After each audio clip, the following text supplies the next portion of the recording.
ഓം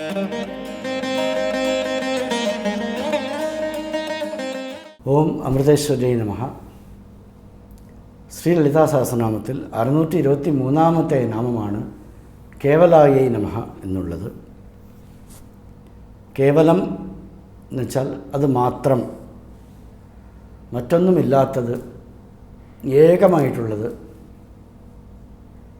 അത് മാത്രമേ ഈ പ്രപഞ്ചത്തിലുള്ളൂ എന്നൊക്കെയുള്ള അർത്ഥത്തിലാണ് സംസ്കൃതത്തിൽ ആ വാക്കിനെ ഉപയോഗിക്കുന്നത്.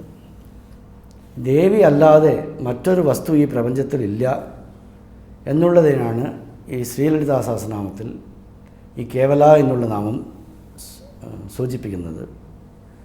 അംബികയാണ് സർവവ്യാപ്ത, അംബികയാണ് എല്ലായിടത്തും ഉള്ളത്. അംബികയല്ലാതെ മറ്റൊന്നുമില്ല. ഉള്ള ഒരേ വസ്തു ദേവിയാണ്. മറ്റേ ഗുണങ്ങളും അടയാളങ്ങളും ദേവിക്കില്ല. തദ് വിമുക്തിസ്തു കേവലി എന്ന് അമ്മയൊഴിച്ച് ബാക്കി ഒരു വസ്തുവും ഈ പ്രപഞ്ചത്തിലില്ല. ഒന്നിനോടും ബന്ധമില്ലാതെ സ്വതന്ത്രമായിട്ട് നിൽക്കുന്ന വസ്തു, അല്ലെങ്കിൽ പൂർണ്ണമായ വസ്തു, വിശ്വകോശം എന്നുള്ള പറയുന്ന ഡിക്ഷണറിയിൽ ഇങ്ങനെയാണ് പറയുന്നത്. കേവലം എന്നുള്ളത് ഒരു വസ്തുവിൽ നമുക്കുള്ള അറിവ്, ഏകമായിട്ടുള്ളത്, പൂർണ്ണമായിട്ടുള്ളത്, സ്ഥിരമായിട്ടുള്ളത് എന്നൊക്കെയുള്ള അർത്ഥങ്ങളാണ് വിശ്വകോശം കൊടുക്കുന്നത്. കേവലം ജ്ഞാനഭേദേ സ്യാത് കേവലശ്ചൈവ കൃത്സ്നയോഹോ നിർണീതേ കേവലം പ്രോക്തം കേവല ഗുഹനെ ക്വചിത്ത് എന്ന് ഈ മുകളിൽ പറഞ്ഞ അർത്ഥങ്ങളൊക്കെയാണ് അതിന് വിശ്വകോശം നൽകുന്നത്. ശ്രീ ലളിതാ സഹസ്രനാമത്തിൽ എത്രയോ നാമങ്ങൾ ഒന്നിച്ച് അർത്ഥം പറയേണ്ടതാണ്.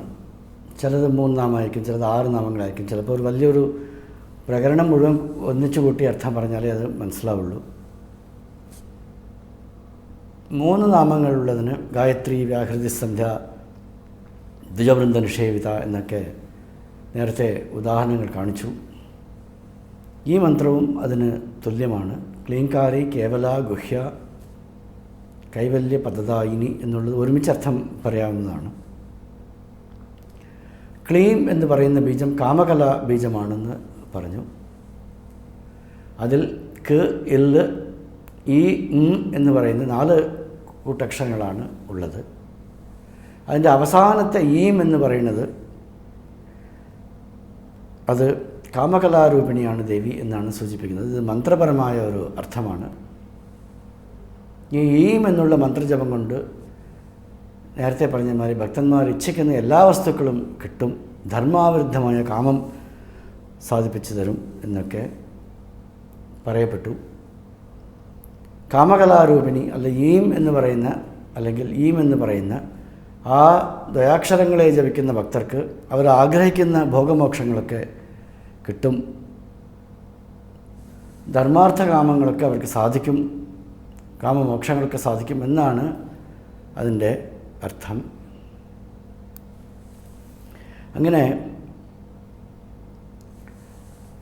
അങ്ങനെ ആരാധിക്കുന്ന ഭക്തർ മറ്റൊന്നിനെയും ആശ്രയിക്കാണ്ട് കേവലമായിട്ടുള്ള അംബികയാണ് എല്ലാം നൽകുന്നവൾ എന്നുള്ള ബോധത്തോടു കൂടി ദേവിയുടെ മന്ത്രജപം ചെയ്യുന്നു, ദേവിയെ ഉപാസിക്കുന്നു, അവർക്ക് വേണ്ടതെല്ലാം കിട്ടുന്നു എന്നുള്ളത് ക്ലീങ്കാരി, കേവല എന്നുള്ള നാമങ്ങളെ കൊണ്ട് സൂചിപ്പിക്കപ്പെടുന്നു.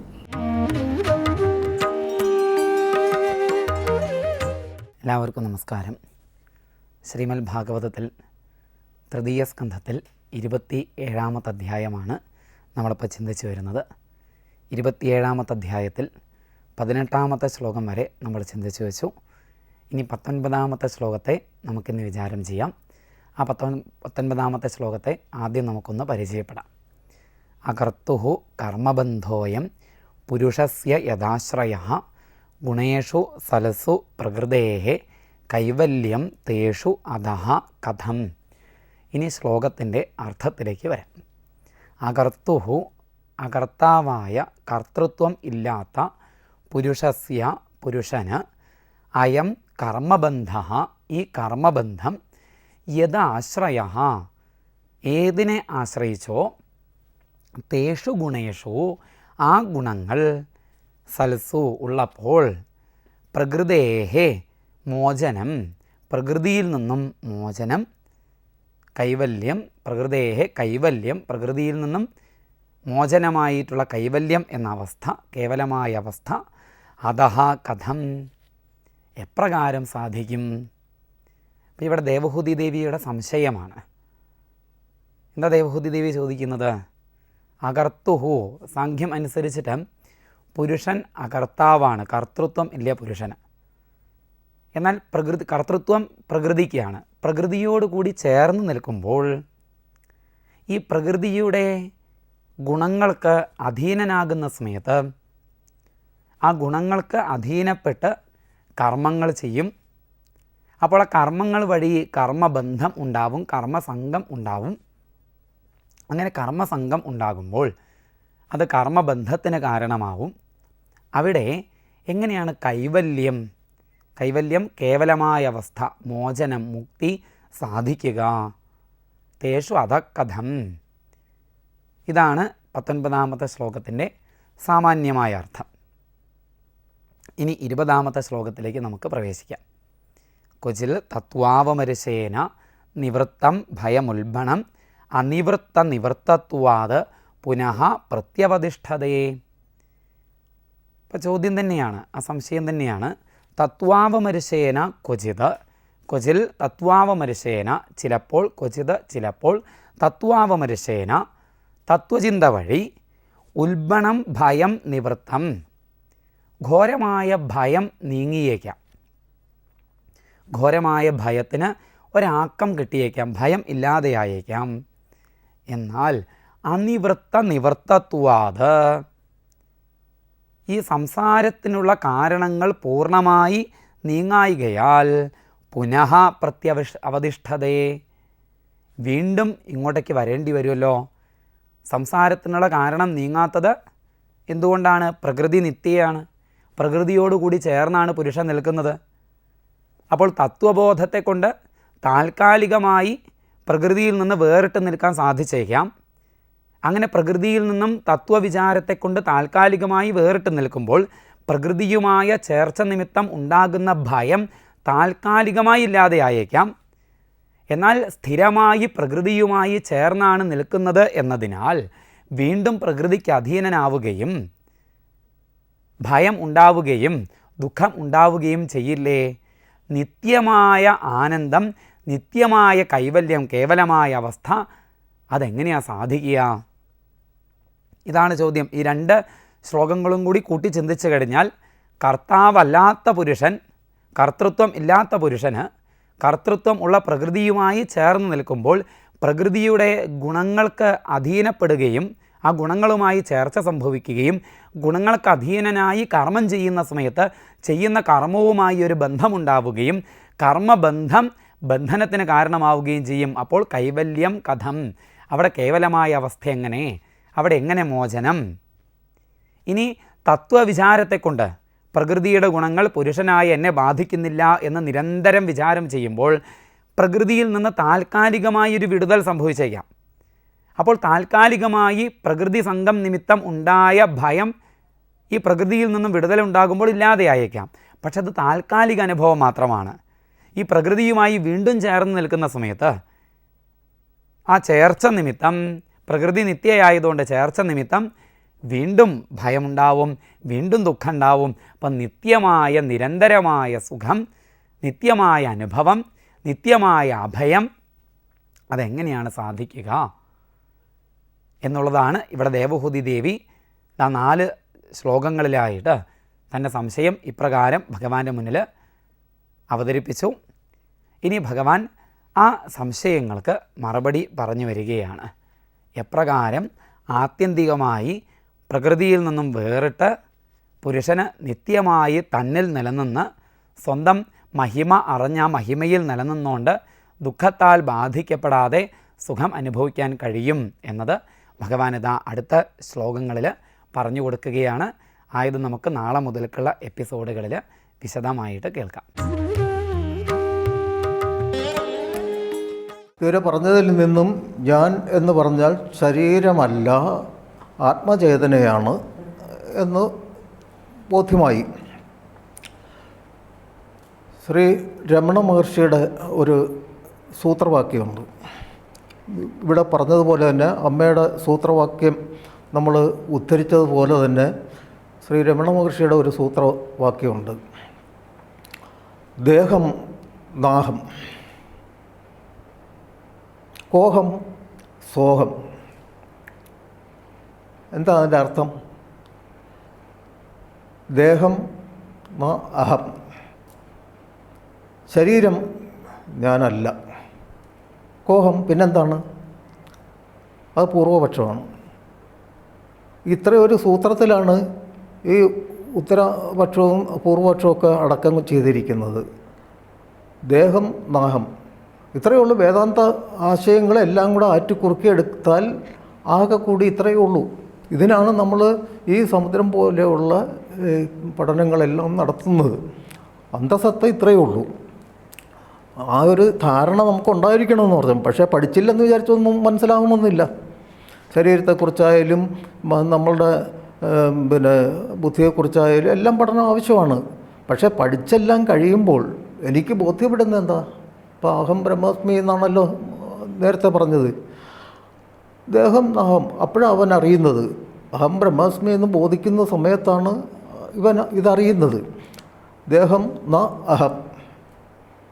അപ്പോൾ പിന്നെ എന്താണെന്ന് ചോദിക്കാം. കോഹം, പിന്നെ ഞാനെന്താണ്?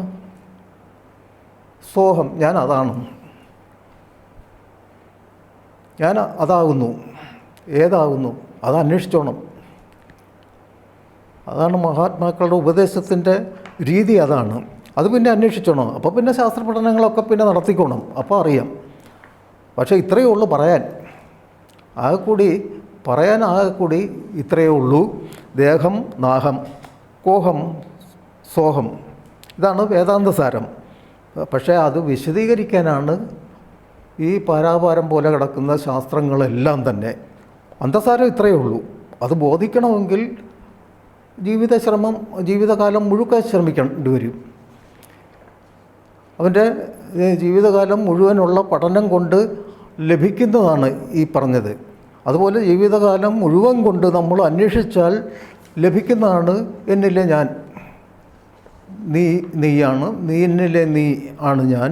നമ്മളുടെ കണ്ണ് കാണാത്ത എന്ന് വെച്ചാൽ അജ്ഞാനം കൊണ്ട്, നേരത്തെ പറഞ്ഞതുപോലെ അജ്ഞാന തിമിരം കൊണ്ട് നമ്മൾ സത്യത്തെ ബോധിക്കാതിരിക്കുന്നു എന്നാണ് അമ്മയും പറഞ്ഞിരിക്കുന്നത്. അതുപോലെ തന്നെ ഇവിടെ ഇത്രയും കാര്യങ്ങളേ ഉള്ളൂ. വേദാന്തസാരം മുഴുവൻ ആറ്റിക്കുറിച്ചാൽ ഇത്രയേ ഉള്ളൂ. സകല ഉപനിഷത്തുകളും ഇത് തന്നെയാണ് പറയുന്നത്. ഇത്രയും ആശയമേ ഉള്ളൂ. അതിൻ്റെ വിശദീകരണങ്ങളാണ് പിന്നെ ബാക്കിയെല്ലാം. ഇപ്പോൾ അഹം ബ്രഹ്മസ്മി എന്ന് പറഞ്ഞാൽ അതിൻ്റെ വിശദീകരണമായി ഉപനിഷത്ത് മുഴുവൻ. തത്വമസി എന്നൊരു ഉപനിഷത്തിൽ പറഞ്ഞിട്ടുണ്ടെങ്കിൽ ആ ഉപനിഷത്ത് അതിനെ വിശദീകരിക്കാനാണ് ബാക്കി മുഴുവൻ. അല്ലാതെ ഒരുപാട് ആശയങ്ങളൊന്നുമില്ല. അത് വേണ്ട രീതിയിൽ പഠിക്കുകയാണെങ്കിൽ അത്രയേ ഉള്ളൂ. ഇപ്പോൾ ചാന്തോക്യ ഉപനിഷത്തിലാണ് തത്വമസി എന്ന് വരുന്നത്. അങ്ങനെയാണെങ്കിൽ ആ ഉപനിഷത്ത് മുഴുവൻ തത്വമസിയെ വ്യാഖ്യാനിക്കാനാണ്. അല്ലെങ്കിൽ ആ ഉപനിഷത്തിൻ്റെ ആവശ്യമില്ല. തത്വമസിയെ ആണ് അതിൻ്റെ പ്രധാന ഘടകം. അതിനെ വിശദീകരിക്കാനുള്ളതാണ് ഈ ചാന്തോക്യ ഉപനിഷത്ത് മുഴുവൻ. അങ്ങനെ ഓരോ മഹാവാക്യങ്ങളെയും വിശദീകരിക്കാൻ വേണ്ടിയാണ് ഈ ഉപനിഷത്തുകളെല്ലാം ഉണ്ടായിരിക്കുന്നത്. അല്ലാതെ എന്തെങ്കിലുമൊക്കെ പറയാൻ വേണ്ടിയുള്ളതല്ല. ഈ പറഞ്ഞ 4 മഹാവാക്യങ്ങളുടെ വ്യാഖ്യാനങ്ങളാണ് ഈ ശങ്കരാചാര്യരൊക്കെ വ്യാഖ്യാനം ചെയ്ത് ഭാഷ്യം ചെയ്ത് ഈ ഉപനിഷത്തുകളെല്ലാം തന്നെ. അതിൻ്റെ അന്തസത്ത എന്ന് പറഞ്ഞാൽ ഇത് തന്നെയാണ്. അന്തസാരം ഇത്രയേ ഉള്ളൂ. നമുക്ക് അറിവുണ്ട്, അഹന്തയുണ്ട്. നമുക്ക് അറിവുണ്ട്, അഹന്തയുണ്ട്. നേരത്തെ പറഞ്ഞു ഞാൻ ശരീരമെന്ന് തെറ്റിദ്ധരിച്ചിരിക്കുന്നു. തെറ്റിദ്ധരിക്കുന്നിടത്തോളം നമുക്ക് അഹന്തയുണ്ട്, പലതിനെക്കുറിച്ചുള്ള അറിവുണ്ട്, ഒപ്പം അഹന്തയുണ്ട്. അഹന്ത ഉണ്ടായിരിക്കുന്നിടത്തോളം യഥാർത്ഥമായ അറിവുണ്ടായിരിക്കുകയില്ല. അതാണ് ബുദ്ധിമുട്ട്. താതാത്മ്യം ഉണ്ടായിരിക്കുന്നിടത്തോളം കാലം അഹന്ത ഉണ്ടായിരിക്കും. അവനെക്കുറിച്ച് അവൻ ഈ ശരീരത്തിൽ അഭിമാനിക്കും. അപ്പോൾ താതാത്മ്യം ഉണ്ടായിരിക്കും. താതാത്മ്യം ഉണ്ടായിരിക്കുന്നുവെങ്കിൽ അഹന്ത ഉണ്ട്. പക്ഷേ ഈ അഹന്ത ഇല്ലാതിരിക്കുന്ന ഒരു സന്ദർഭം നമുക്ക് ജീവിതത്തിലില്ല. എന്തില്ലെങ്കിലും ഒരാൾക്കൊരു ദാനം ചെയ്തു, ദാനം ചെയ്തപ്പോൾ താൻ ദാനം ചെയ്തു എന്നുള്ളൊരു തോന്നൽ അയാൾക്കുണ്ട്. അപ്പോൾ അവിടെ അഹന്തയുണ്ട്, അവിടെ താതാത്മ്യമുണ്ട്, താൻ ചെയ്തു എന്നുണ്ട്, അവിടെ കർമ്മമുണ്ട്, കർത്തൃത്വമുണ്ട്, എല്ലാം ഉണ്ട്. അപ്പോൾ അവിടെ അഹന്തയുണ്ട്. പക്ഷേ സത്യത്തിൽ യഥാർത്ഥത്തിൽ ജ്ഞാനം ആർജിക്കണമെങ്കിൽ എന്ത് വേണം? ഈ അഹന്ത ഇല്ലാതിരിക്കണം. എന്ന് വെച്ചാൽ ഞാൻ മറ്റുള്ളതിൽ നിന്നുള്ള താതാത്മ്യത്തെ നിവർത്തിക്കണം. ഞാൻ ആരോപിക്കപ്പെട്ടിരിക്കുന്നതിൽ നിന്നൊക്കെ ഉള്ള താതാത്മ്യത്തെ നിവർത്തിച്ച് ഈ അഹന്ത കെട്ടടങ്ങിയാൽ മാത്രമേ തീർച്ചയായിട്ടും എനിക്ക് ജ്ഞാനം ഉണ്ടാകൂ. അതാണ് ജ്ഞാനത്തിനും അഹന്തയ്ക്കും തമ്മിൽ വളരെ വൈരുദ്ധ്യമുണ്ട്.